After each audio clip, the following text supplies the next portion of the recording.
de los pronombres personales, ¿ya? Así que empecemos, ¿sí? Por ejemplo, noka, yo, noka, yo, noka, ¿no? Noka, yo. Kan, kan, ¿no? Noka, yo, kan. Kan quiere decir tú, ¿no? Que es excelente. Pai, pai, él o ella, ¿verdad?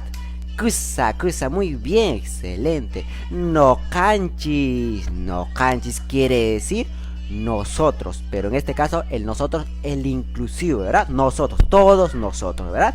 No caigo, no caigo, solo nosotros. Tú no, ustedes no, tú no, solo nosotros. Es el no caigo, ¿no? No caigo es el nosotros, el exclusivo, ¿verdad? Kusa, ¿qué más sigue? Cancuna, ¿no? Cancuna, ustedes. Cancuna, ustedes, ¿verdad? Excelente. De ahí que sigue. Paikuna, paikuna, paikuna, paikuna, paikuna.